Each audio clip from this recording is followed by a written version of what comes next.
Bonjour, j'aimerais savoir à quoi sert le tri des biodéchets. Merci.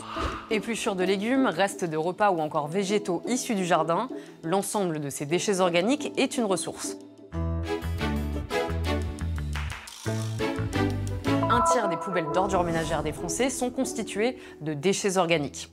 Pour valoriser cette ressource, depuis le 1er janvier 2024, les collectivités doivent obligatoirement proposer une solution de tri pour les biodéchets à chaque habitant. Alors, quelles sont-elles ? Il existe plusieurs solutions, l'objectif étant que chaque foyer, chaque citoyen ait accès à un dispositif. Les collectivités donc, peuvent proposer de la collecte en porte-à-porte avec un bac dédié chez l'habitant ou alors dans des bornes sur l'espace public. Dans les deux cas, les biodéchets sont envoyés dans des unités de compostage ou des méthaniseurs. L'autre solution, c'est la gestion de proximité. Ici, la collectivité donc, peut fournir un composteur individuel ou partagé pour les copropriétés ou à l'échelle des quartiers. Le compost produit est utilisé directement sur place dans les jardins ou les espaces verts.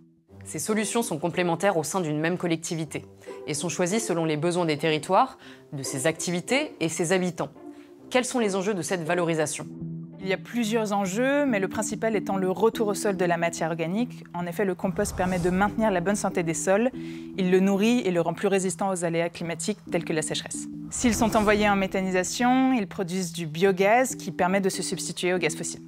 Qu'il s'agisse d'une collecte dédiée, d'un compostage individuel ou partagé, existe-t-il des règles à suivre ? Pour la collecte dédiée, il faut suivre les consignes de tri communiquées par votre collectivité. En revanche, pour le compostage individuel ou partagé, tous les restes alimentaires se compostent. Donc que ce soit du marc de café, du pain, des épluchures, des coquilles d'œufs et même les restes carnés. En fait, le compostage, c'est une vraie recette de bonne pratique. Entre autres, il faut que le composteur soit en contact avec la terre, il faut fragmenter ses déchets, il faut avoir un bon mix entre ceux qui sont humides et secs, ou alors penser à le remuer régulièrement. Il n'y a pas de nuisance en ayant les bons gestes. Voilà, vous savez tout, ou presque tout. À très bientôt pour un nouveau Consomag. Et pour plus d'informations, rendez-vous sur inc-conso.fr.